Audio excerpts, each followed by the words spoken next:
UN is now reporting that more than 570,000 people in Gaza are now starving due to fallout from the war.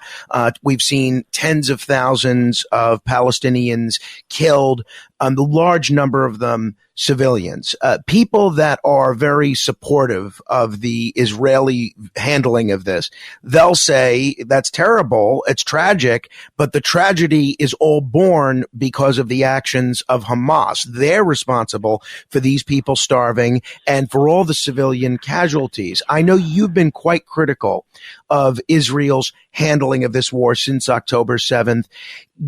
Once October 7th occurred, and once we saw these Hamas terrorists kill all these Israelis, including Israeli civilians, capture others and kidnap them, what should the response from Israel have been? What would have been the proper way, in your view, to handle it after October 7th?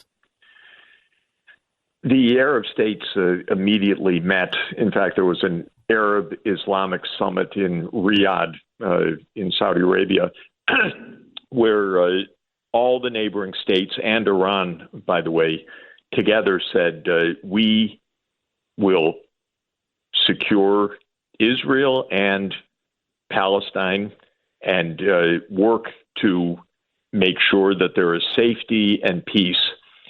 But there has to be a follow-up to 56 years of a promise of a Palestinian state.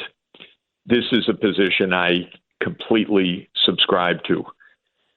You can't look at this as starting in October 7 because on October 6, Gaza was at a boil. And years leading up to October 7, all independent observers knew that the situation was explosive. The United States, again, was faking it. In fact, faking it or so incompetent, and it's hard to tell the difference sometimes. But Jake Sullivan, our national security advisor, actually said 2 weeks before October 7 that the Middle East is quieter than it has been in 20 years, and the crisis in Gaza is basically resolved. Now, such absurdity shows either a detachment from reality or an inability to look at basic facts or an unwillingness to look at basic facts. The point I'm making is that, like all conflicts, this has a political root. The political root is that Israel and Palestine need both to have security and to live side by side. That was the judgment of the international community in the immediate aftermath of the 1967 war in Resolution 242 of the UN Security Council. It was followed after 1973 by UN Security Council Resolution 338, and since then by dozens of Security Council and General Assembly resolutions saying the two nations need to live side by side in peace on the 1967 borders. And since 2002, the Arab League, that is the countries in the Arab region, have said very explicitly that they want peace and normalization with Israel based on the international law, based on two states. Now, the Israelis have rejected that. Netanyahu, who has been in power basically since 2009 with the short breaks, is dead set against it. And this is not a surmise. That's the party platform of Likud. And the platform of not only Netanyahu, but even more extreme positions of the rest of his cabinet is that there should be one country, Greater Israel, extending from the Jordan River to the Mediterranean. And for a number of the members of the cabinet, that's because, in their view, God gave them the land in the book of Joshua, in the Bible, and that's just the way it's going to be. Now, we will never have peace on that basis. And the finance minister Smotrich, who calls himself a fascist, by the way, it's not putting words in his mouth. He jokes about it. Smotrich, the interior minister Ben-Gvir, the defense minister Gallant, the prime minister Netanyahu are dead set against any politics. So they say the only thing we can do is destroy Hamas, which basically is tantamount to mass ethnic cleansing, and according to some legal specialists, such as the Center for Constitutional Rights here in New York, tantamount to genocide, both intent and action. The United States is every day providing the bombs for this. 20,000 people minimum have been killed because that's the body count, not all the people under the rubble. 70% of those killed are women and children. It's a massacre. It is an outright, out and out massacre.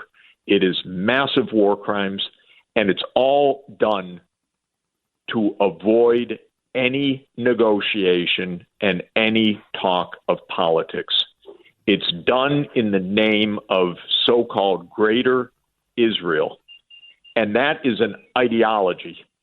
That is a religious view for these religious nationalists, which is a category of Judaism in Israel of extreme right-wing nationalists. It's not a category of the religion per se, but of a group that happens to have a lot of the cabinet in the current government. So the fact of the matter is we are abetting a view that is absolutely a literal dead end and a metaphorical dead end to any kind of peace other than slaughter. The United States knows it. American politicians are trained never to say anything bad about Israel. What Israel's doing is massive war crimes. It is despicable, and it's in the vision of something that is impossible in terms of any kind of peace in that region. It's deadly. It's against international law. The Americans know it. And, of course, Biden is just really a pathetic, I mean, he's pathetic, actually, and he's pathetically weak president, and his team is pathetically weak. They don't know what to do except they keep giving the bombs every day. That's it. I'll end with this, sir. A lot of people that are supportive of Israel, they also view Israel very much as the good guys in all of these conflicts, the victim based on what happened on October 7th. And when they wage war, people tell the story of Israel waging war very ethically, not only providing warnings, not only leafleting, not only using dummy bombs, but actually when they need to do something like invade or take over a hospital, they'll bring incubators for the people in that hospital, which is something that the defenders of Israel will point out is not something that's typically done by hostile armies. Two-part question, and I realize we're way long, so I'll make this my final question here. One, what is Israel doing that's exactly a war crime, and what is the fallacy in the notion that Israel is waging an ethical war? And then lastly, if you could tie this into that answer, is Israel safer today than they were on October 6th? Yeah, and you know, I'd like to say, just if people don't know me and they may think I'm an Israel hater or something, I've been going to Israel for more than 50 years.